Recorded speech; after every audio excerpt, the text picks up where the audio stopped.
எத்தனை பேர் உங்கள் கிறிஸ்தவ ஜீவியம் கனி கொடுக்கிற ஜீவியமாக இருக்க வேண்டும் என்று விரும்புகிறீங்க? இயேசு நம்ம விரும்புகிறத விட அதை அதிகமாக விரும்புகிறார். நாம் 30, 60, 100 பலன் கொடுக்க வேண்டும் என்று அவர் விரும்புகிறார். அது மட்டும் இல்லை, யோவான் 15:8 இயேசு இப்படி சொல்லுகிறார். வாசிப்போம். யோவான் 15:8.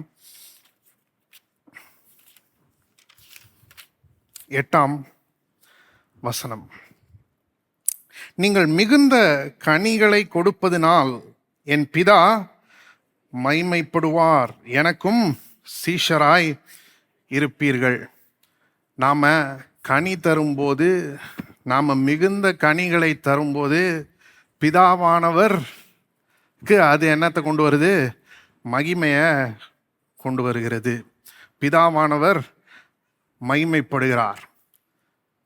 அப்போ பிதாவானவர் மகிமைப்படுற விதத்தில் எத்தனை பேர் வாழ விரும்புகிறீங்க? அப்பேற்பட்ட வாழ்க்கையை தான் நான் வாழ விரும்புகிறேன். நீங்கள் எல்லாருமே அப்பேற்பட்ட வாழ்க்கையை தான் வாழ வேண்டும் என்று விரும்புவீர்கள் என்று நம்புகிறேன். சரி, இதுதான் நம்முடைய விருப்பம், இதுதான் நம்முடைய ஆசை. ஆனால் உண்மை நிலவரத்தை பற்றியும் நம்ம கொஞ்சம் பேச வேண்டியதா இருக்குது. நம்மள அநேகர் நம்மையே கிறிஸ்தவர்கள் என்று அழைத்து கொள்கிறோம், விசுவாசிகள் என்று அழைத்து கொள்கிறோம். ஒவ்வொரு வாரமும் சபைக்கு போகிறோம்.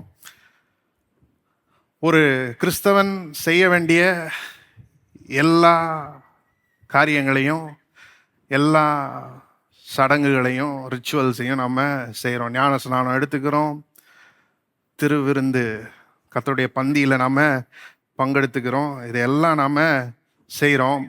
ஆனால் நம்முடைய வாழ்க்கையில் கனி இருக்கான்னு கேட்டால் நிறைய நேரங்களில் கனி இல்லை. கனி தருகிறவர்களாக இருக்க வேண்டும் என்ற ஆசை நமக்கு இருக்கு. ஆனால் கனி தர்றவங்களா நாம் இல்லை. அதுதான் நிறைய நேரங்களில் உண்மை நிலவரமாக இருக்குது. ஏன் நாம் கனி தர்றவங்களா இல்லை? நிறைய நேரங்களில் அதே நமக்கு தெரியல. அதுதான் இருக்கிறதுல ரொம்ப துக்ககரமான விஷயம். நாம் ஏன் கனி தரலன்னு நமக்கே தெரியல. நான் ஒருவேளை உங்களை பற்றி தான் பேசுகிறேன்னு நீங்கள் நினைக்கலாம். ஆனால் எனக்கு யாரையுமே தனிப்பட்ட ரீதியாக தெரியாது. ஆகவே அப்படி தனிப்பட்ட ரீதியாக நான் பேசுகிறதும் இல்லை. ஒருவேளை உங்களுக்கு தோணுச்சுன்னா, என்னைய பற்றி தான் அவர் பேசுகிறாருன்னு தோணுச்சுன்னா, நீங்கள் என்ன செய்யணும்னா நல்லா கவனிக்க வேண்டும். ஏன்னா இன்றைக்கு ஒரு காரியத்தை நாம் பார்க்க போகிறோம். ஏன் நாம் இருக்க வேண்டிய விதத்தில் இல்லை, ஏன் நாம் கனி தர வேண்டிய விதத்தில் கனி தரலை. இயேசு நாம் கனி தர வேண்டும் என்று விரும்புகிறார். நாம் கனி தந்தால் அது பிதாவுக்கு மகிமையை கொண்டு வருகிறது. அப்புறம் ஏன் நம்ம கனி கொடுக்கிறது இல்லை? அதற்கு பல காரணங்கள் இருக்கிறது.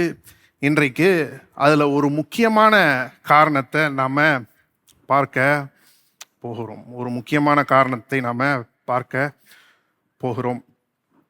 அதுக்குள்ளே போகிறதுக்கு முன்னாடி ஒரு காரியத்தை நான் தெளிவுபடுத்த விரும்புகிறேன். கனி தருகிறதை பற்றி வேதம் பேசும்போது அதனுடைய அர்த்தம் என்ன? வேதம் என்னத்தை கனி என்று அழைக்கிறது? அதை பற்றி கொஞ்சம் சொல்ல விரும்புகிறேன். ஏன்னா செய்தி முடிஞ்ச பிறகு நீங்கள் போய் தலையை சொரிஞ்சிட்டு இருக்கக்கூடாது. கனி தர்றதுன்னு பேசிகிட்டே இருந்தார், ஆனால் என்ன கனின்னு எனக்கு தெரியலன்னு நீங்கள் சொல்லிட கூடாது. ஆகவே இந்த கனியை பற்றி கொஞ்சம் பேச விரும்புகிறேன். நிறைய நேரங்களில் நாம் உலகத்தார மாதிரி சிந்திக்கிறோம். நீங்கள் ஒரு உலகத்தாட்ட போய் அவங்ககிட்ட கேட்டிங்கன்னா, கனியுள்ள வாழ்க்கைனா என்னதுன்னு கேட்டிங்கன்னா அவங்க சொல்லுவாங்க, இந்த இந்த காரியங்கள்லாம் உங்கள்கிட்ட இருக்கணும், அதெல்லாம் இருந்தால் உங்களுடைய வாழ்க்கை கனியுள்ள வாழ்க்கை, உங்களுடைய வாழ்க்கை வெற்றிகரமான வாழ்க்கை அப்படின்னு அவங்க சொல்லுவாங்க. ஆனால் நம்ம வேதத்திட்ட போனோம்னா அது வேற விதமான பதில சொல்லுது. உலகத்தை மாதிரியே அது பதில் சொல்றதில்ல. கனியுள்ள வாழ்க்கைனா என்னன்னு நம்ம வேதத்தை கேட்டோம்னா அது வேற பதில சொல்லுது. அப்ப வேதத்தை பொறுத்த வரை கனி என்பது என்ன, அதை தான் நாம் இப்போ பார்க்க போகிறோம். முதலாவது அது ஆவியின் கனி. எல்லாரும் சொல்லுவோம் ஆவியின் கனி. கலாத்தியர் 5ஆம் அதிகாரம் திருப்பிக் கொள்வோம். கலாத்தியர் 5:22-23 வசனங்கள். ஆவியின் கனியோ அன்பு, சந்தோஷம், சமாதானம், நீடிய பொறுமை, தயவு, நற்குணம், விசுவாசம், சாந்தம், இச்சையடக்கம். இப்படிப்பட்டவைகளுக்கு விரோதமான பிரமாணம் ஒன்றுமில்லை. இங்கே அப்போஸ்தலன் பவுல் ஆவியின் கனியை பற்றி பேசுகிறார். அப்படின்னா அர்த்தம் என்னது? நமக்குள்ளாக பரிசுத்த ஆவியானவர் உண்டு பண்ணுகிற கனி. இது நம்மளே சுயமா நமக்குள்ள உண்டாக்கி கொள்ள முடியாது. பரிசுத்த ஆவியானவர் தான் இதை நமக்குள்ளாக என்ன செய்ய வேண்டும்? பண்படுத்த வேண்டும். நமக்கும் பரிசுத்த ஆவியானவருக்கும் ஒரு உறவு இருக்கிறது. ஒவ்வொரு கிறிஸ்தவனுக்கும் அப்பேற்பட்ட உறவு இருக்கிறது. ஒவ்வொரு விசுவாசிக்கும் அப்பேற்பட்ட உறவு இருக்கிறது. அந்த உறவின் இயற்கையான விளைவாய் இந்த ஆவியின் கனி இருக்கிறது. ஆவியின் கனினா என்னன்னு இங்க பவுல் சொல்றாரு. என்னது? அன்பு, சந்தோஷம், சமாதானம், நீடிய பொறுமை, தயவு, நற்குணம், விசுவாசம், சாந்தம், இச்சையடக்கம். இந்த குணாதிசயங்கள் எல்லாம் நம்மகிட்ட பார்க்க முடியுதா? அதுதான் ஆவியின் கனி. வேதம் கனி அப்படின்னு பேசும்போது முதல் காரியம் என்னது? ஆவியின் கனி. ரெண்டாவது நற்கிரியைகள் என்னும் கனி. எல்லாம் சொல்லுவோம் நற்கிரியைகள் என்னும் கனி. கொலோசேயருக்கு எழுதின நிருபம் 1ஆம் அதிகாரம். கொலோசேயர் 1:9-10 வசனங்கள். இது நிமித்தம் நாங்கள் அதை கேட்ட நாள் முதல் உங்களுக்காக இடைவிடாமல் ஜெபம் பண்ணுகிறோம். நீங்கள் எல்லா ஞானத்தோடும் ஆவிக்குரிய விவேகத்தோடும் அவருடைய சித்தத்தை அறிகிற அறிவினாலே நிரப்பப்படவும் சகல வித நற்கிரியைகளுமாகிய கனிகளை தந்து தேவனை அறிகிற அறிவில் விருத்தி அடைந்து கர்த்தருக்கு பிரியமுண்டாக அவருக்கு பாத்திரராய் நடந்து கொள்ளவும். எல்லாம் சொல்லுவோம் சகலவித நற்கிரியைகளுமாகிய கனிகளை தந்து. அப்படின்னா என்னது? பற்பல விதங்கள்ல நல்லது செய்யறது, பற்பல விதங்கள்ல தேவனுக்கு ஊழியம் செய்கிறது, மற்றவங்களுக்கு ஊழியம் செய்கிறது. அதை பற்றி தான் அது பேசுது. 10ஆம் வசனத்தில் நாம் வாசிக்கிறோம், இது கர்த்தரை என்ன செய்தான்? பிரியப்படுத்துகிறதாம். இன்னும் சொல்லணும்னா அப்போஸ்தலன் பவுல் எபேசியர் 2ஆம் அதிகாரத்தில் சொல்றாரு, இந்த நோக்கத்திற்காக தான் நம்ம ரட்சிக்கப்பட்டு இருக்கிறோம். நற்கிரியைகளை செய்கிறதற்கு நாம் கிறிஸ்து இயேசுவுக்குள் சிருஷ்டிக்கப்பட்டு தேவனுடைய செய்கையாய் இருக்கிறோம் என்று எபேசியர் 2ஆம் அதிகாரம் 10ஆம் வசனம் சொல்லுகிறது. அப்ப நற்கிரியைகளாகிய கனியை நாம கொடுக்க வேண்டும். இதுதான் ரெண்டாவது கனின்னு வேதம் போதிக்கும் போது இதுதான் ரெண்டாவது காரியம். முதலாவது ஆவியின் கனி, ரெண்டாவது நற்கிரியைகள் எனும் கனி, மூன்றாவது கிறிஸ்துவுக்காக ஜனங்களை ஆதாயப்படுத்துகிற கனி. எல்லாரும் சொல்லுவோம் கிறிஸ்துவுக்காக ஜனங்களை ஆதாயப்படுத்துகிற கனி. ரோமர் 1ஆம் அதிகாரம் 13ஆம் வசனம். ரோமர் 1:13. சகோதரரே, புறஜாதிகளான மற்றவர்களுக்குள்ளே நான் பலனை அடைந்தது போல உங்களுக்குள்ளும் சில பலனை அடையும்படிக்கு உங்களிடத்தில் வர பல முறை யோசனையாய் இருந்தேன். ஆயினும் இதுவரைக்கும் எனக்கு தடை உண்டாயிற்று என்று நீங்கள் அறியாதிருக்க எனக்கு மனதில்லை. இங்க சொல்றாரு, நான் மற்ற புறஜாதியார்ட்ட பலனை அடைந்தது போல உங்கள்கிட்டையும் சில பலனை அடைய விரும்புகிறேன். அதனால தான் உங்கள்கிட்ட வர நான் மனதாய் இருந்தேன், யோசனையாய் இருந்தேன்னு சொல்றாரு. எதை பற்றி இங்க பேசுறாரு அப்படின்னு பார்த்தீங்கன்னா, இதை கரெக்டாக வாசிக்கணும். இதை வாசிச்சுட்டு பலனை அடையணுன்னே சரி ஏதோ கலெக்ஷன் போட்டு போகிறதுக்கு வர்றாருன்னு நினச்சிடக்கூடாது.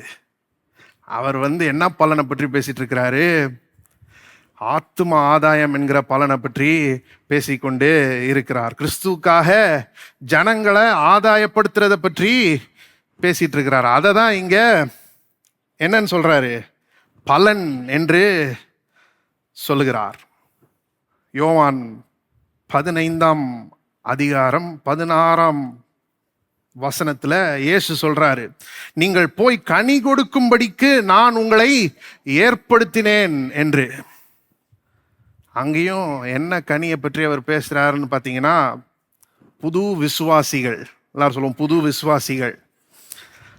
அப்ப கனி அப்படின்னு வேதம் பேசும்போது இதுதான் 3வது காரியம்.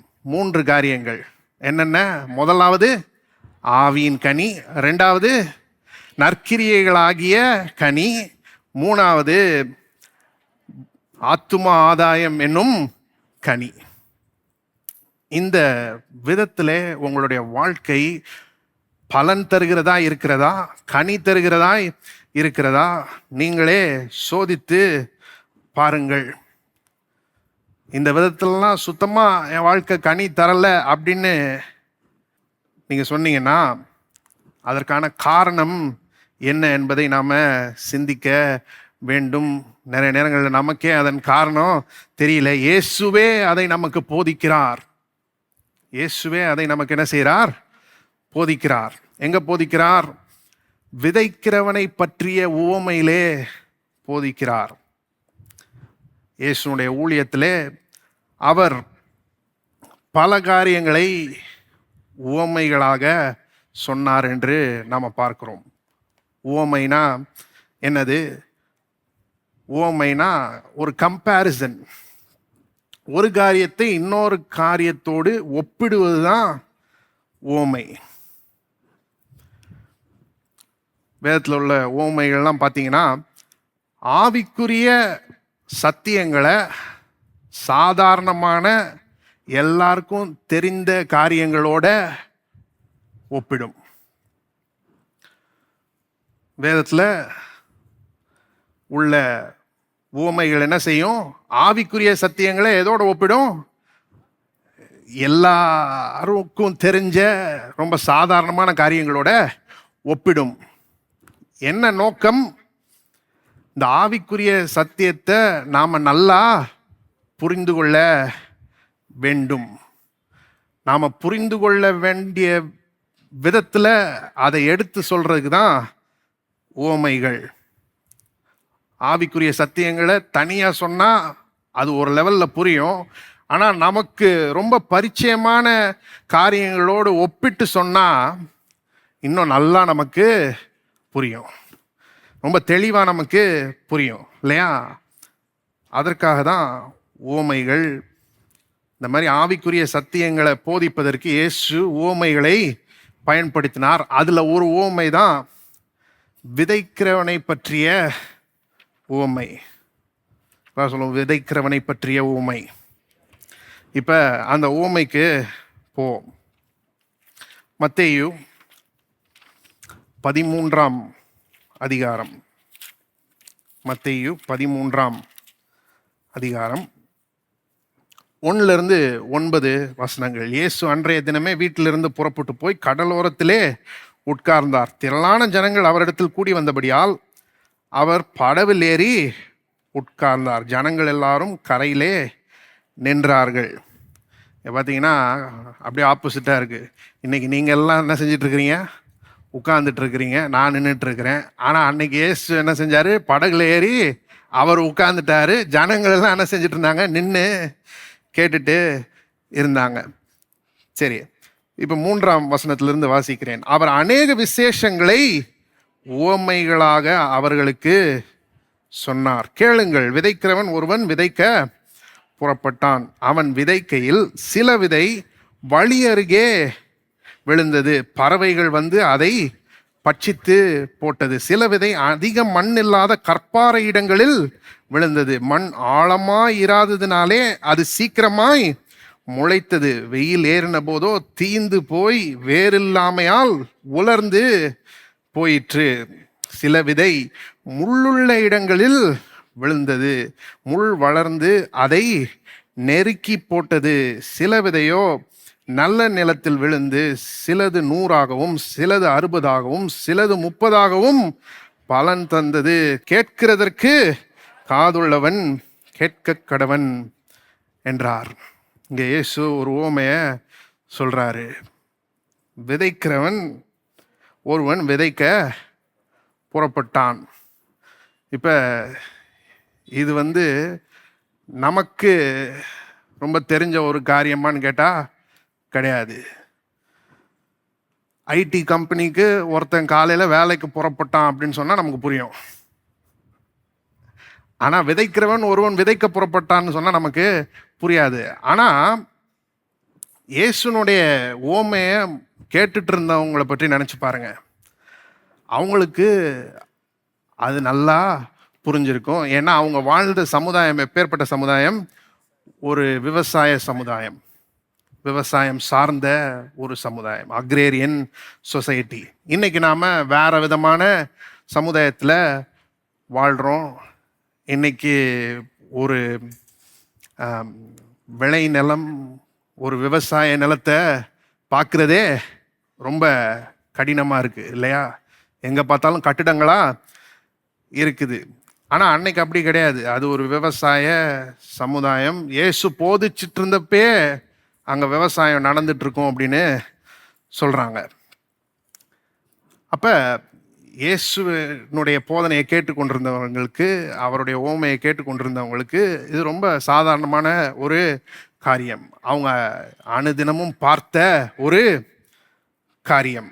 அப்போ அதனால தான் இந்த ஓமையை இயேசு பயன்படுத்துகிறார். விதைக்கிறதுக்கு அவங்க ஒரு டெக்னிக்கை பயன்படுத்தினாங்களாம். அதுக்கு பேர் ப்ராட்காஸ்டிங்.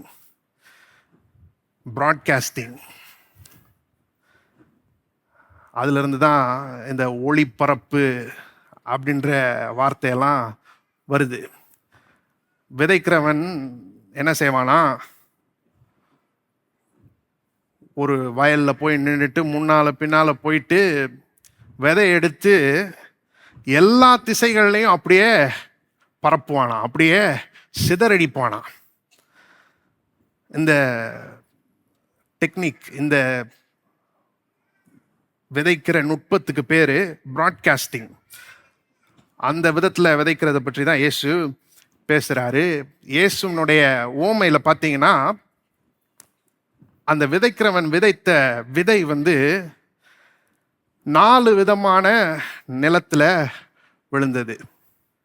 அவன் விதைச்ச விதை எத்தனை விதமான நிலத்தில் விழுந்தது? 4 விதமான நிலம். முதலாவது நிலம் பார்த்தீங்கன்னா வழி அருகே அப்படின்னு சொல்லப்பட்டிருக்குது. இது என்ன மாதிரினா, நம்ம ஊரில் வயலில் வரப்புன்னு சொல்கிறோம் இல்லையா, அது மேலே தான் நடந்து போவாங்க. அந்த மாதிரி இடத்த பற்றி அது பேசுது. அந்த மாதிரி நிலத்தை பற்றி அது பேசுது. மிதிச்சு மிதிச்சு அப்படியே இறுகி போய் இருக்கிற நிலத்தை பற்றி அது பேசுது. அப்போ அங்கே விழுற விதை என்ன ஆகுது? பறவை வந்து சாப்பிட்டுட்டு போயிடுது. அது நிலத்துக்குள்ளே போகுதா? போகிறதில்ல, மேலேயே கிடக்குது. விதைக்கிறவன் இங்கிட்டு விதைச்சிட்டு அங்கிட்டு போனோடனே பறவை வந்து என்ன செஞ்சுட்டு போயிடுது?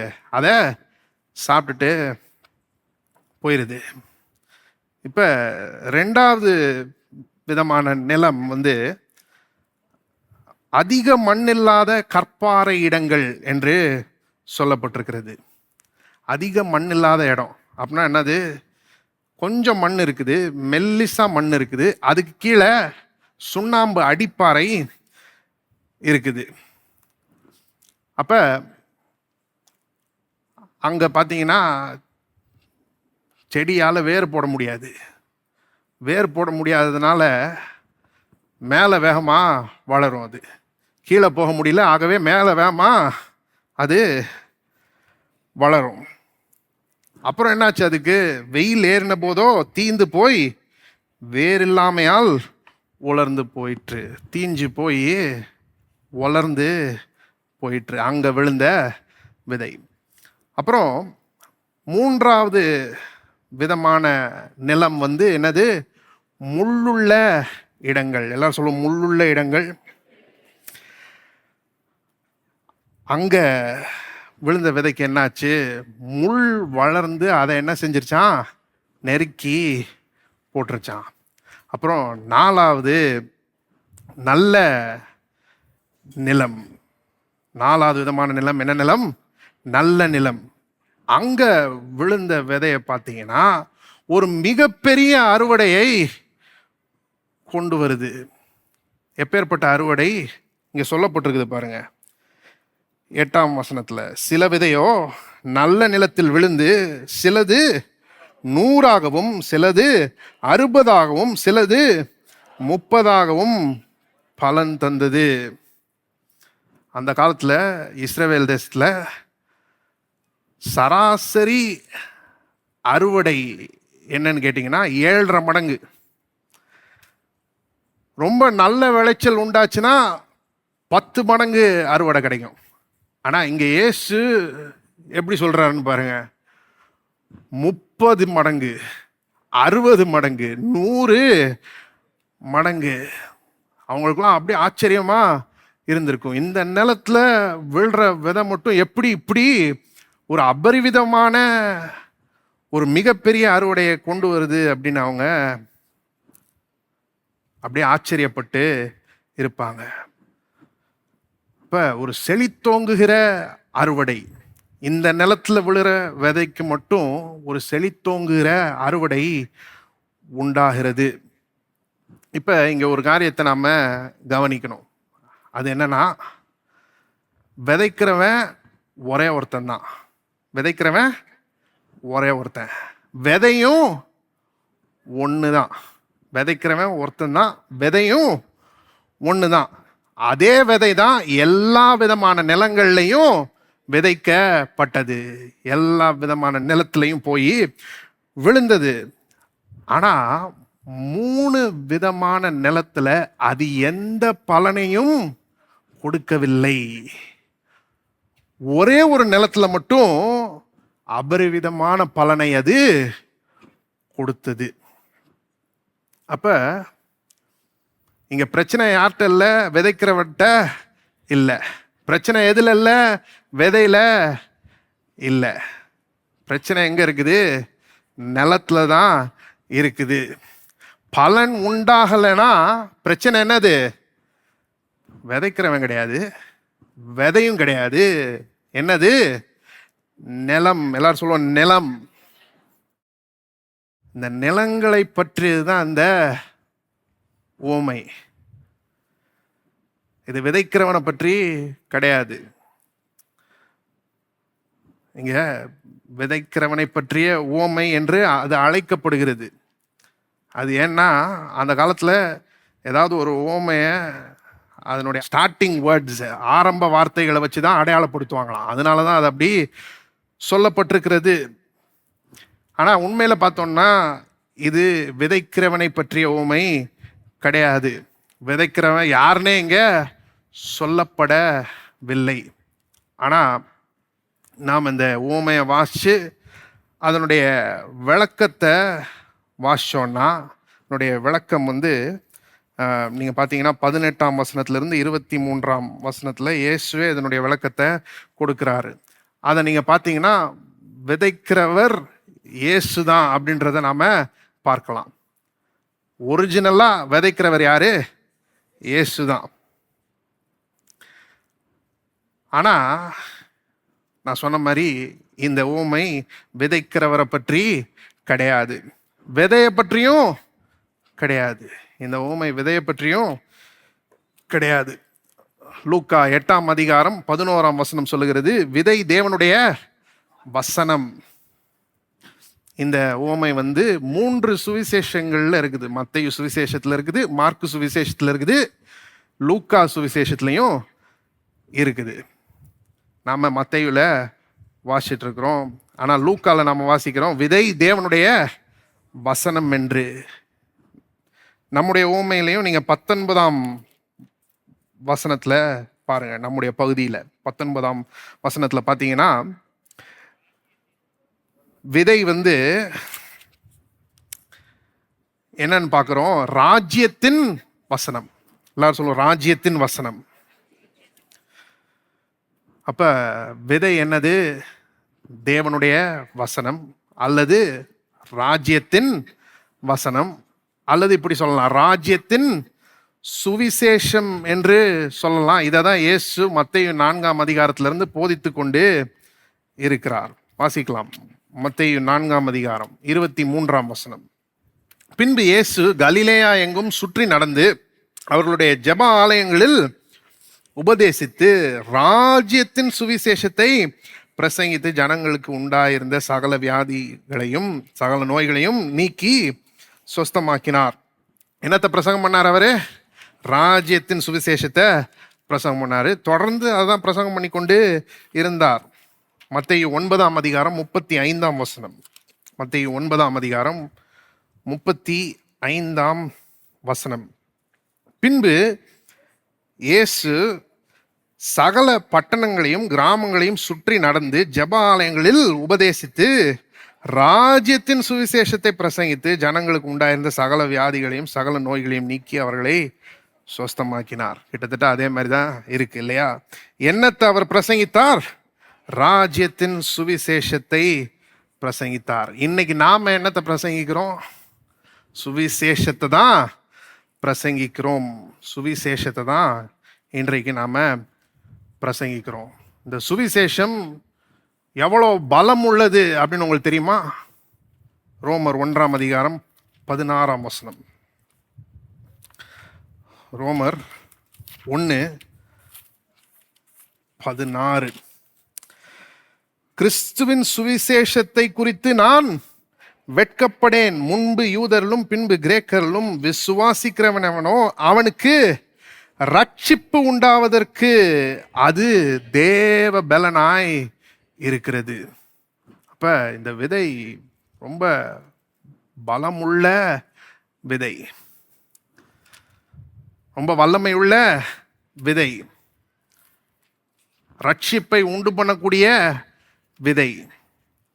அது மட்டும் இல்லை, 1 பேதுரு 1:23 நாம் வாசிக்கிறோம், அந்த விதையினால தான் நாம மறுபடியும் ஜெனிப்பிக்கப்பட்டோம், மறுபடியும் பிறந்திருக்கிறோம் என்று நாம அங்க வாசிக்கிறோம். அப்ப இந்த விதை ஃபர்ஸ்ட் கிளாஸ் விதை. இதை போல எந்த விதையுமே இல்லை இந்த உலகத்துல. இதை போல சிறந்த விதை இல்லவே இல்லை. விதைக்கிறவரும் அதோட சிறந்தவர் யாருமே கிடையாது. யாராவது இயேசுவோட நல்லா பிரசங்கம் பண்ண முடியுமா?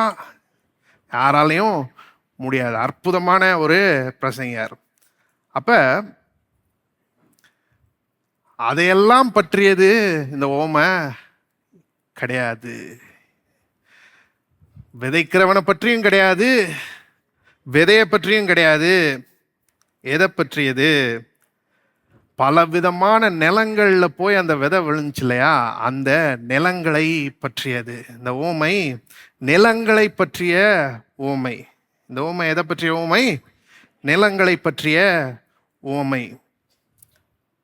இயேசு இந்த பலவிதமான நிலங்களை எதோட ஒப்பிடுறார் தெரியுமா? தேவனுடைய வசனத்தை பலவிதமான ஜனங்கள் கேட்டாங்க இல்லையா, அவங்களோட அதை ஒப்பிடுறார். அவங்களுடைய இருதயத்தோட அதை ஒப்பிடுகிறார். அவங்களுடைய இருதயத்தின் நிலை என்ன, அவங்க தேவனுடைய வசனத்தை எந்த விதமாக ஏற்றுக்கொள்றாங்க, அதுக்கு என்ன விதமான மறு உத்தரவு அவங்க கொடுக்குறாங்க, அதை பற்றியது தான் இந்த உவமை.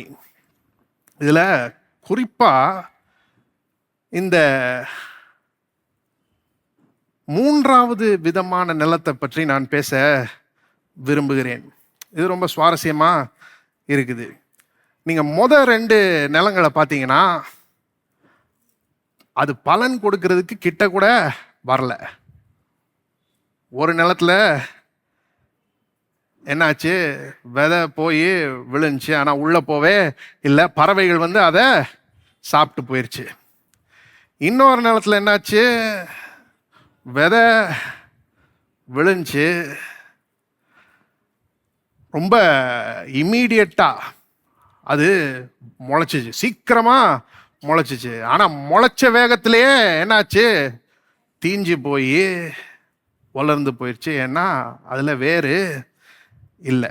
அப்ப இந்த ரெண்டு நிலங்களும் பார்த்தீங்கன்னா பலன் தர்றதுக்கு கிட்டக்க கூட வரல.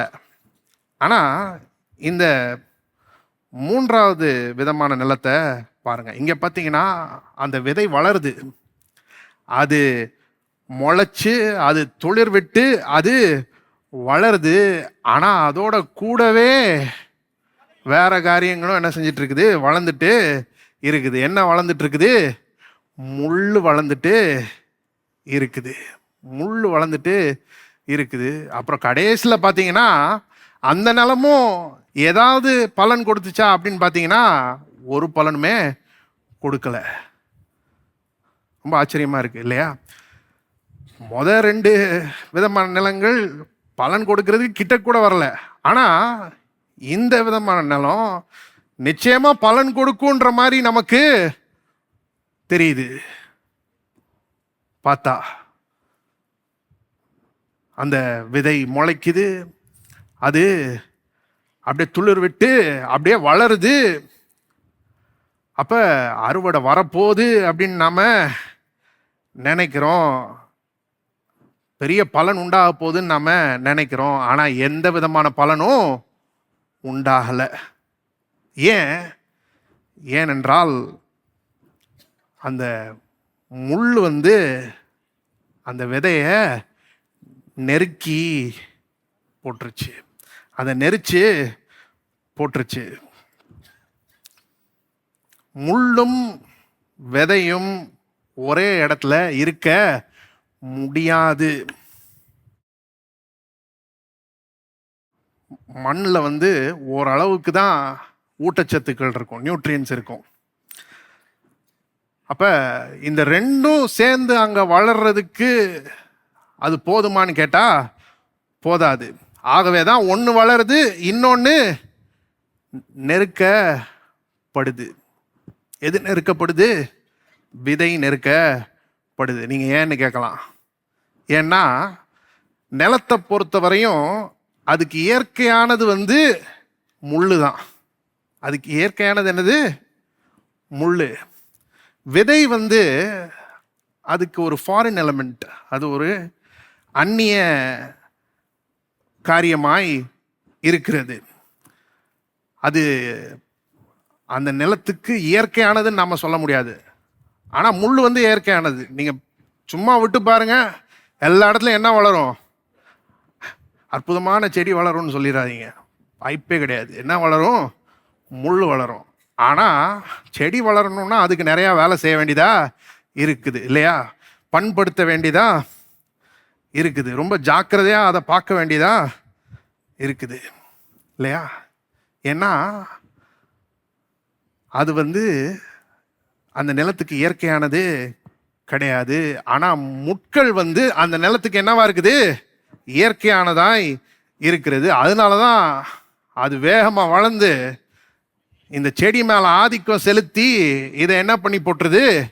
நெருக்கி போட்டுருது. அந்த செடியில இருந்த கொஞ்ச நஞ்சம் ஜீவனையும் அது என்ன செஞ்சிருது? பிழிஞ்சு எடுத்துருது.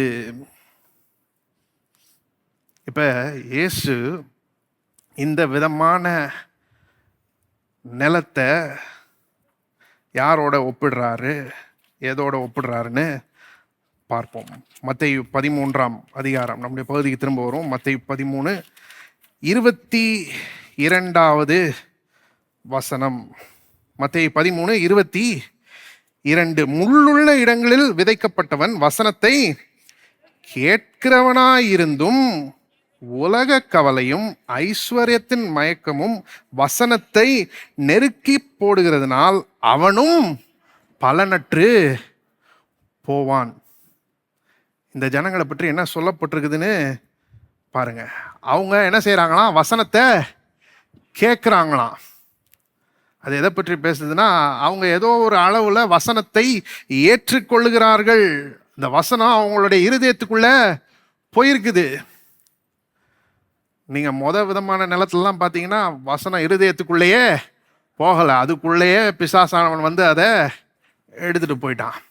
ஆனா இங்க பார்த்தீங்கன்னா வசனம் இருதயத்துக்குள்ள போயிருக்குது, உள்ள போய் கிரியை செஞ்சுட்டு இருக்குது. ஆனா அதே நேரத்தில் அங்க வேற காரியங்களும் இருக்குது. என்ன இருக்குது?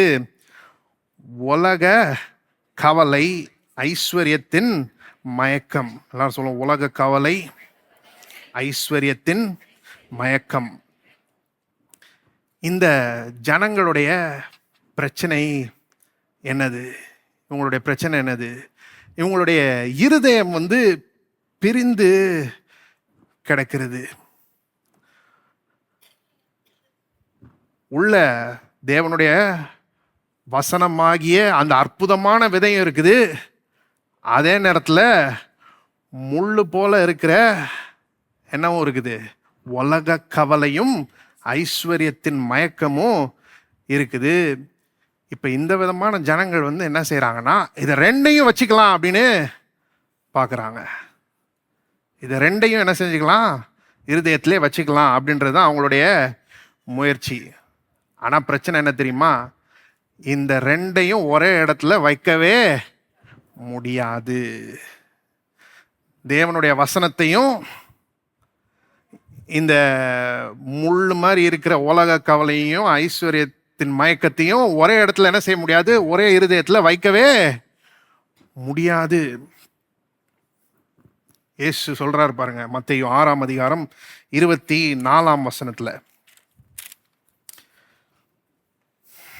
2 எஜமான்களுக்கு ஊழியம் செய்ய ஒருவனாலும் கூடாது. ஒருவனை பகைத்து மற்றவனை சிநேகிப்பான், அல்லது ஒருவனை பற்றி கொண்டு மற்றவனை அசட்டை பண்ணுவான்.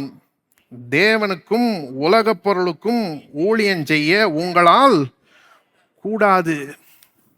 இங்க இயேசு எப்படி சொல்றாரு பாருங்க, 2 எஜமான்களுக்கு ஊழியம் செய்ய ஒருவனாலும் கூடாது. எல்லாம் சொல்ல ஒருவனாலும் கூடாது.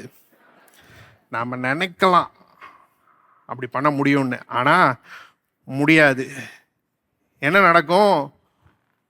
ஒருத்தனை இன்னொருத்தனோட அதிகமாக என்ன செய்வோம்? ஸ்நேகிப்போம். அதுதான் சொல்றாரு. ஒருத்தனை பகைச்சு இன்னொருத்தனை ஸ்நேகிப்பான்னு சொல்லும்போது ஒருத்தனை வெறுத்து இன்னொருத்தனை ஸ்நேகிக்கிறது கிடையாது. எதை பற்றி பேசுறாரு? ஒருத்தனை விட இன்னொருத்தனை என்ன செய்வோம்? அதிகமாக ஸ்நேகிப்போம். அதுதான் சொல்றாரு. அப்புறம் நம்முடைய பற்று விசுவாசம் ஒருத்தன்ட்ட தான் இருக்கும்.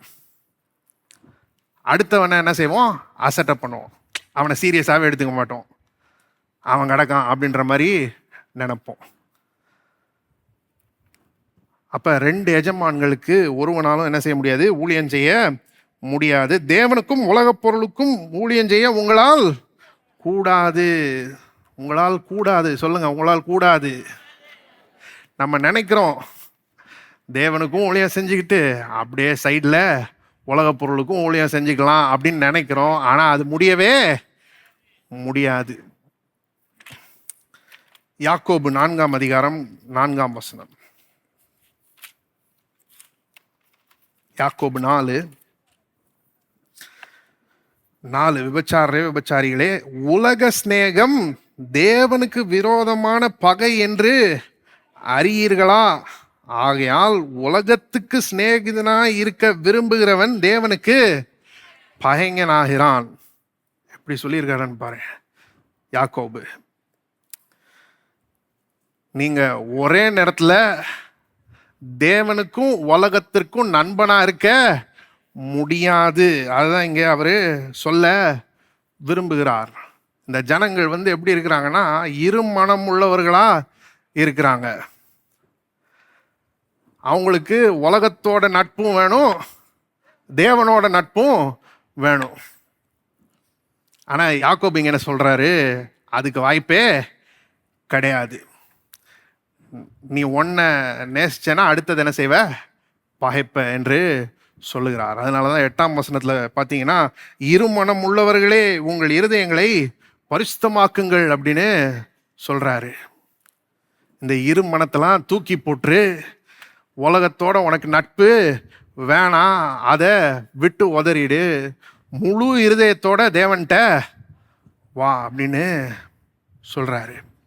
அப்ப ஒரே இருதயத்துல இந்த 2 காரியங்களும் இருக்க முடியாது. உலக சிநேகம், அப்புறம் தேவனுக்கு நண்பனா இருக்குது. இது ரெண்டும் ஒரே இருதயத்துல என்ன செய்ய முடியாது? இருக்க முடியாது. இன்னும் ஒரு வசனம் வாசிப்போம். 1 யோவான் 2ஆம் அதிகாரம், 1 யோவான் 2:15. உலகத்திலும் உலகத்தில் உள்ளவைகளிலும் அன்பு கூறாதிருங்கள். ஒருவன் உலகத்தில் அன்பு கூர்ந்தால் அவனிடத்தில் பிதாவின் அன்பு இல்லை. உலகத்துல ஒருத்தன் அன்பு கூர்ந்தா அவன்கிட்ட என்ன இல்லை? பிதாவின் அன்பு இல்லை. உலகத்தையும் நேசிச்சுட்டு தேவனையும் நேசிக்கலான்னு நினைக்கிறது தப்பு. ஒரே இருதயத்துல அது இருக்க முடியாது. அப்ப அதே மாதிரிதான் இங்க இயேசுவும் சொல்றாரு. என்ன சொல்றாரு? முள்ளும் விதையும் ஒரே இடத்துல இருக்க முடியாது. இங்க முள்ளுன்னு இயேசு எதை அழைக்கிறார்? உலக கவலை ஐஸ்வர்யத்தின் மயக்கம். உலக கவலை ஐஸ்வர்யத்தின் மயக்கம். உலக கவலைனா என்னது? இந்த வாழ்க்கையை பற்றிய கவலை. அதான் இயேசு மத்தேயு 6ஆம் அதிகாரத்தில் சொல்றாரு, எண்ணத்தை உண்போம், எண்ணத்தை குடிப்போம், எண்ணத்தை உடுப்போம் என்கிற கவலை. இந்த காரியங்கள்லாம் பார்த்தீங்கன்னா ஆடம்பரமான காரியங்களா கிடையவே கிடையாது. அனுதின தேவைகள், அன்றாட தேவைகள், அத்தியாவசியமான காரியங்கள், சாப்பாடு, தண்ணி, உடை, இதெல்லாம் எத்தனை பேருக்கு தினமும் தேவை? எல்லாருக்கும் தேவை இல்லையா? ஆனா அதை பற்றி கூட என்ன செய்யாதீங்க, கவலைப்படாதீங்கன்னு இயேசு சொல்றாரு. இப்ப இயேசு சொன்னாலே நாம் என்ன செய்யக்கூடாது? கவலைப்படக்கூடாது. ஆனா நீங்க மத்தேயு 6ஆம் அதிகாரத்திலாம் பார்த்தீங்கன்னா அதற்கு பல காரணங்களை அவர் கொடுக்கிறார். மத்தேயு 6:25 பாருங்க. மத்தேயு 6:25. ஆகையால் எண்ணத்தை உண்போம், எண்ணத்தை குடிப்போம் என்று உங்கள் ஜீவனுக்காகவும், எண்ணத்தை உடுப்போம் என்று உங்கள் சரீரத்துக்காகவும் கவலைப்படாதிருங்கள் என்று உங்களுக்கு சொல்லுகிறேன்.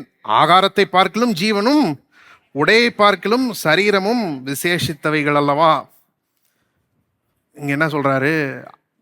ஆகாரத்தை விட ஜீவன் விசேஷமானது. சாப்பாடை விட நம்ம கொடுக்கப்பட்டிருக்கிற உயிர் விசேஷமானது. அது மட்டும் இல்ல, உடைய விட நம்முடைய சரீரம் விசேஷமானது இல்லையா அப்படின்னு இயேசு கேட்கிறாரு. அப்ப என்ன சொல்ல வர்றாரு? இதையே தேவன் கொடுத்திருப்பார் என்றால், எதை கொடுத்திருப்பார் என்றால் ஜீவனையே கொடுத்திருப்பார் என்றால், ஜீவனை தக்க வைக்கிறதுக்கு தேவையான ஆகாரத்தை கொடுக்க மாட்டாரா? நிச்சயமா கொடுப்பார். சரீரத்தையே அவர் கொடுத்திருப்பார் என்றால், சரீரத்துக்கு தேவையான உடை அவர் கொடுக்க மாட்டாரா? நிச்சயமா கொடுப்பார். அது அவருக்கு அற்பமான காரியம். இந்த மேலான காரியங்களே கொடுத்துட்டாரு, இப்ப இந்த சாதாரண காரியங்களை கொடுக்கிறது அவருக்கு ஒரு பெரிய விஷயமே கிடையாது. அதுக்கப்புறம் பாத்தீங்கன்னா சொல்றாரு, ஆகாயத்து பட்சிகளை கவனித்து பாருங்கள், உங்களுடைய பிதாதான் அவங்களுக்கு என்ன செய்யறாரு? பிழைப்பூட்டுகிறார். அவங்களுக்கு அவர் அப்பா இல்லை, ஆனா அவங்களுக்கே அவர் தான் சாப்பாடு போட்டு அவைகளை பராமரிக்கிறாரு.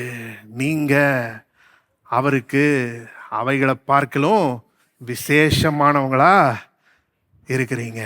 நீங்க அவருடைய பிள்ளையா இருக்கிறீங்க. அப்ப அவர் என்ன செய்வார்? நிச்சயமா உங்களை போஷிப்பார், நிச்சயமா உங்களை பராமரிப்பார். பார்த்தீங்கன்னா காரணத்துக்கு மேல காரணம் சொல்லிட்டே போறாரு. 27ஆம் வசனத்துல சொல்றாரு, கவலைப்படுகிறதுனாலே உங்கள் எவன் தன் சரீர அளவோடு ஒரு முழத்தை கூட்டுவான். கவலைப்படுறதுனால எந்த விதமான நல்ல மாற்றமும் உண்டாகாது. ஒருவேளை நம்ம தேஞ்சிட்டே போகலாம், அது வேணா நடக்கலாம். ஆனால் நல்ல விதமான மாற்றம் எதுவுமே நடக்காது. ஆகவே என்ன செய்யாதீங்க, கவலைப்படாதீங்க. அதுக்கப்புறம் 28 30 வசனங்களில் பார்த்தீங்கன்னா, காட்டு புஷ்பங்களை கவனித்து பாருங்கள் அப்படின்னு சொல்றாரு. அவங்கள அவ்வளோ அழகா அவரு உடுத்தி இருக்கிறார். சாலமோன் கூட அந்த அளவுக்கு பயங்கரமா உடுத்தினது இல்லை.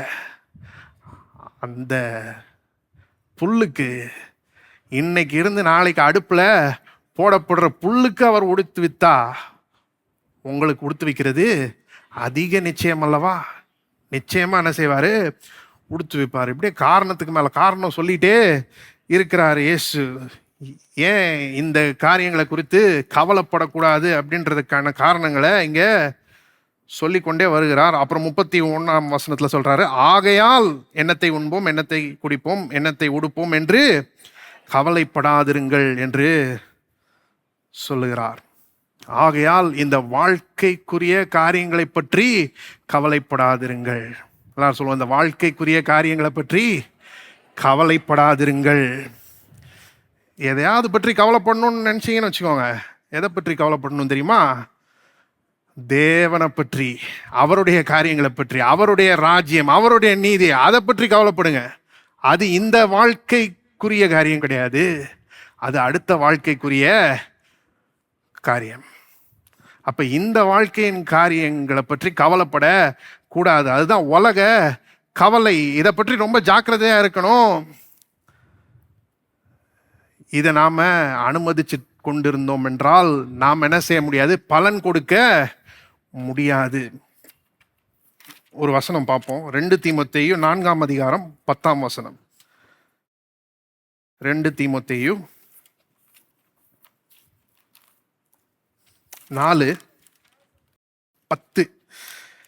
ஏனென்றால் தேமா இப்பிரபஞ்சத்தின் மேல் ஆசை வைத்து என்னை விட்டு பிரிந்து தெசலோனிக்கே பட்டணத்துக்கு போய்விட்டான். போதும். இங்க அப்போஸ்தலனாகிய பவுல் தீமோத்தேயுவிட்ட எழுதுறாரு தேமா என்கிறவனை பற்றி. அவன் என்ன பண்ணிட்டானா, இப்பிரபஞ்சத்தின் மேல் ஆசை வைத்து என்னை விட்டு பிரிஞ்சு போயிட்டான். அவனுடைய பிரச்சனை என்னது? இந்த பிரபஞ்சம், இந்த உலகம், அதை பற்றி ஒரு அளவு கடந்த ஒரு கரிசனை, அதன் மேல ஒரு அளவு கடந்த ஆசை. அதை பற்றி தான் இங்க பவுல் சொல்றாரு. எந்த அளவுக்கு இந்த உலகத்தை அவன் அன்பு கூர்ந்தான்னா, இந்த உலகத்து மேல ஆசை வச்சான்னா, இயேசுனுடைய 2ஆம் வருகையோட இதுல அதிக ஆசையை அவன் வச்சான். நீங்க பாருங்க, 2 தீமோத்தேயு 4:8 பவுல் இப்படி சொல்றாரு, இது முதல் நீதியின் கிரீடம் எனக்காக வைக்கப்பட்டிருக்கிறது, நீதியுள்ள நியாயாதிபதியாய கர்த்தர் அந்நாளிலே அதை எனக்கு தந்தருள்வார். எனக்கு மாத்திரமல்ல, அவர் பிரசன்னமாகுதலை விரும்பும் யாவருக்கும் அதை தந்தருள்வார். அவர் பிரசன்னமாகுதல்னா என்னது? 2ஆம் வருகை பற்றி அது பேசுகிறது. அதை விரும்புகிற யாவருக்கும் எதை கொடுப்பாரு கர்த்தர்? நீதியின் கிரீடத்தை கொடுப்பாரு. ஆனா இவனுக்கு அதை விட எது முக்கியமா இருக்குது?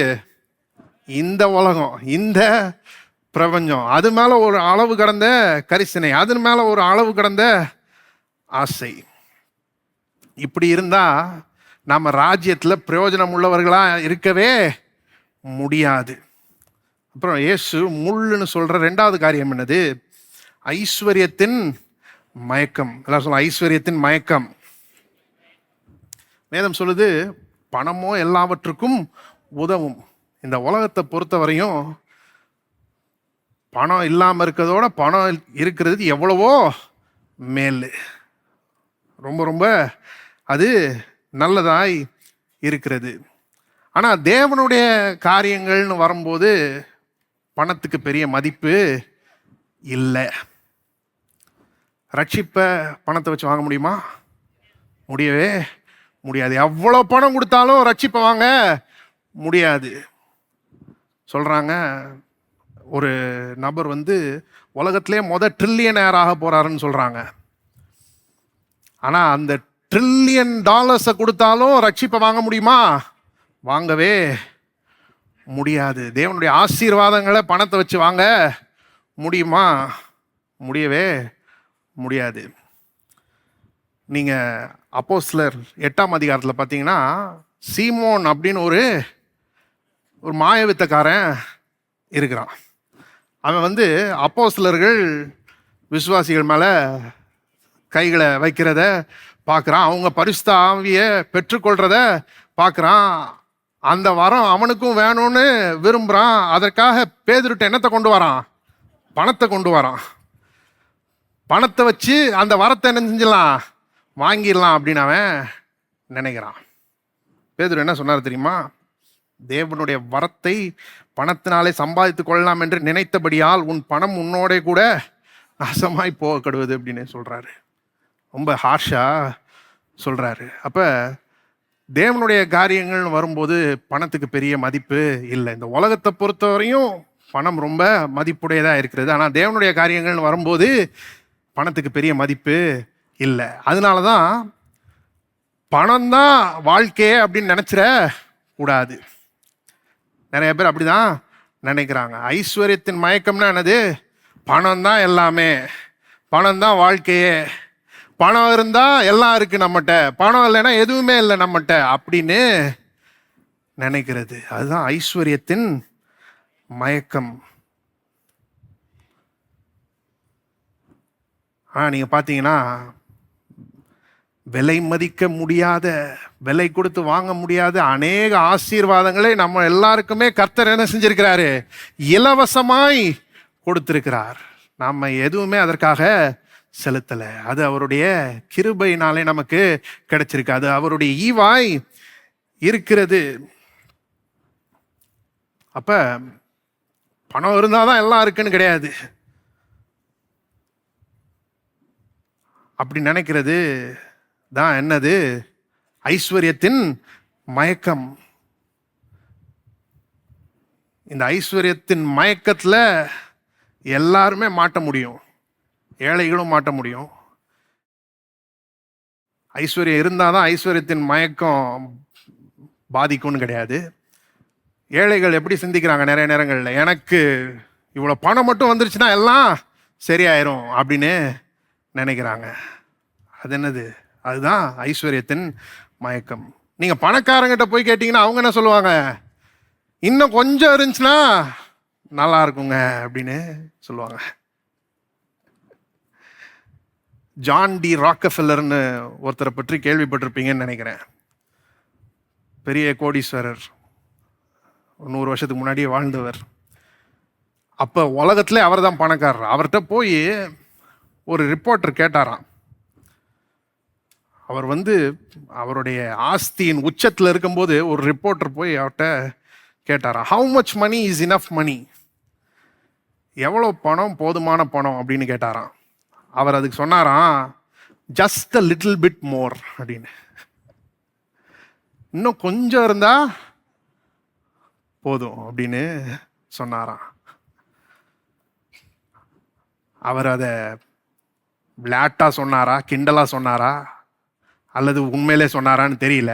ஆனா நிறைய நேரங்களில் ஐஸ்வர்யவான்களும் எதனால பாதிக்கப்படுறாங்க? ஐஸ்வர்யத்தின் மயக்கத்தினாலே பாதிக்கப்படுறாங்க. வாழ்க்கை என்பது வெறும் பணம் கிடையாது. வாழ்க்கை என்பது பணத்துக்கு மிக மேலானதாய் இருக்கிறது. நமக்கு ஒரு ஆத்துமா இருக்கிறது, அதோடைய நல்வாழ்வு முக்கியமா இருக்குது. அதெல்லாம் பணத்தை வச்சு என்ன செய்ய முடியாது? வாங்கவே முடியாது. அப்ப பணம் தான் இருக்கிறதுல முக்கியம்னு நினைச்சா வாழ்க்கையே என்ன ஆயிரும்? தலைகீழா போயிடும். பொருள் ஆசை உள்ள வந்துடும். இயேசு இப்படி சொல்றாரு பாருங்க. லூக்கா 12ஆம் அதிகாரம் 15ஆம் வசனம். லூக்கா 12:15. பின்பு அவர் அவர்களை நோக்கி, பொருள் ஆசையை குறித்து எச்சரிக்கையாயிருங்கள். ஏனெனில் ஒருவனுக்கு எவ்வளவு திரளான ஆஸ்தி இருந்தாலும் அது அவனுக்கு ஜீவன் அல்ல என்றார். இங்க பொருளாசை குறித்து ஜாக்கிரதையா இருங்கன்னு சொல்றாரு. அதுக்கப்புறம் பொருளாசைக்கான காரணத்தை சொல்றாரு. அது என்ன தெரியுமா? ஆஸ்தி தான் ஜீவன் அப்படின்னு நினைக்கிறது. நீங்க ஆங்கிலத்துல ஒரு மொழிபெயர்ப்பு இருக்குது, NLT அப்படின்னு. அதுல இப்படி வருது: life is not measured by how much you own. நீங்க எவ்வளோ வச்சிருக்கிறீங்கன்றத பொறுத்து, உங்கள்கிட்ட எவ்வளோ இருக்குதுன்றத பொறுத்து வாழ்க்கையை என்ன செய்ய முடியாது, அளக்க முடியாது. நிறைய பேர் அப்படிதான் அளந்துட்டு இருக்காங்க. இவர் ரொம்ப நல்லா இருக்காருங்க அப்படின்னா என்ன அர்த்தம்? நிறைய வச்சிருக்கிறாருன்னு அர்த்தம். ஆனா நீங்க பாத்தீங்கன்னா அவங்களுடைய ஆவிக்குரிய நிலை எப்படி இருக்குன்னு நமக்கு தெரியாது இல்லையா? தேவனிடத்துல அவங்க ஐஸ்வர்யவான்களா இருக்காங்களான்னு நமக்கு தெரியாது. ஆனா நிறைய பேர் அப்படிதான் என்ன செஞ்சிட்டு இருக்கிறாங்க, அளந்துட்டு இருக்கிறாங்க. அப்படி அளக்கிறதுனால தான் அதை என்ன செய்யறாங்க, முதலாவது தேட ஆரம்பிக்கிறாங்க. பொருள் ஆசை உள்ள வந்துடுது. இதை பற்றியெல்லாம் நாம என்னவா இருக்கணும், எச்சரிக்கையாய் இருக்க வேண்டும். ஏசு என்ன சொல்றாருன்னு பாருங்க. பொருளாசை குறித்து எப்படி இருங்க, எச்சரிக்கையாய் இருங்க. வாழ்க்கையில பணம் தான் முதல் அப்படின்னு வைக்கிறத பற்றி ஜாக்கிரதையா இருங்க. ஐஸ்வர்யத்தின் மயக்கத்தை பற்றி ஜாக்கிரதையா இருங்க. ஏன்னா அது உங்களை கனி கொடுக்காதபடிக்கு செய்துவிடும். இப்ப ரொம்ப ஜாக்கிரதையா நாம இருக்க வேண்டியது அவசியமாய் இருக்கிறது. நம்முடைய இருதயத்துல என்ன இருக்குது? நம்முடைய இருதயமாகிய நிலத்துல என்ன இருக்குது? தேவ வசனமாகிய அந்த சிறந்த விதை இருக்குதா, இல்லை அதோட சேர்ந்து மற்ற பல முட்களும் இருக்கிறதா? நம்மை நாமே சோதித்து பார்ப்போம். ஒருவேளை அந்த மாதிரி காரியங்களும் உள்ள இருக்குதுங்க அப்படின்னு நீங்க நினைச்சீங்கன்னா, நீங்க என்ன செய்யணுன்றதை நான் சொல்றேன். உங்களுடைய முன்னுரிமைகளை மாற்றுங்கள். எல்லாரும் சொல்லுவோம், உங்களுடைய முன்னுரிமைகளை மாற்றுங்கள். அதுதான் இயேசு போதிக்கிறார் இல்லையா? முதலாவது தேவனுடைய ராஜ்யத்தையும் அவருடைய நீதியையும் தேடுங்கள். பணத்து பின்னாடி போகாதீங்க. பணம் தான் எல்லாம்னு சொல்லி அது பின்னாடியே ஓடிட்டு இருக்காதீங்க. அதை நம்பர் 1 வைக்காதீங்க. அப்படி வச்சா வாழ்க்கை தலைகீழா போயிடும். இப்ப உங்களுடைய முன்னுரிமைகளை சரி பண்ணுங்க. முதலாவது எதை வைங்க? தேவன், அவருடைய காரியங்கள், அவருடைய ராஜ்யம், அவருடைய நீதி, இதை முதலாவது வைங்க. அப்ப தலைகீழா இருக்கிற வாழ்க்கை என்ன ஆகும்? கொஞ்சம் கொஞ்சமா நேராகும். அது மட்டும் இல்ல, நீங்க எதை பின்னாடி போயிட்டு இருந்தீங்களோ அதுவும் உங்களுக்கு என்ன செய்யப்படும்? கூட கொடுக்கப்படும். அப்பொழுது இவைகள் எல்லாம் உங்களுக்கு என்ன செய்யப்படும்?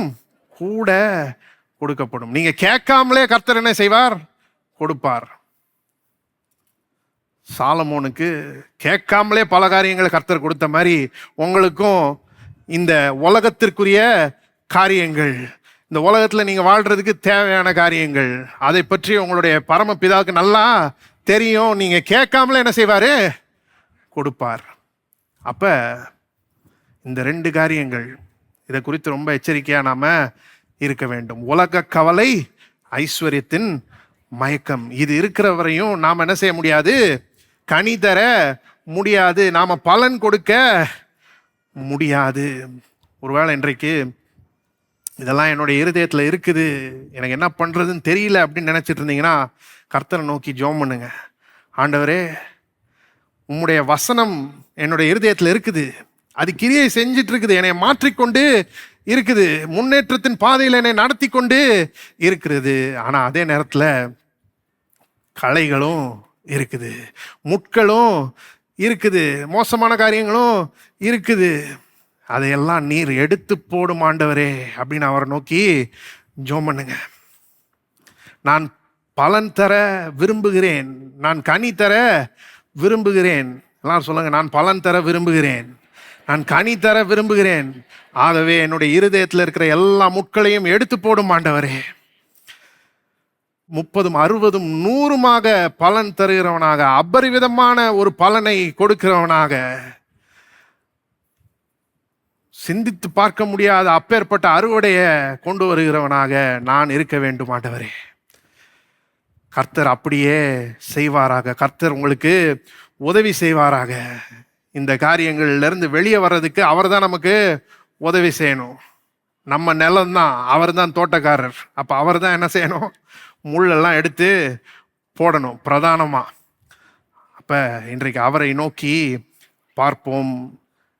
நிச்சயமாகவே இந்த காரியங்களை நாம் சரி செய்யும்போது, கர்த்தருடைய உதவியோட கர்த்தரை நாடி இதை சரி செய்யும்போது, மிகுந்த பலன் கொடுக்கிற, மிகுந்த கனி கொடுக்கிற கிறிஸ்தவர்களாக நாம இருப்போம் என்பதில் சந்தேகமே இல்லை. கர்த்தர் உங்களை ஆசீர்வதிப்பார்.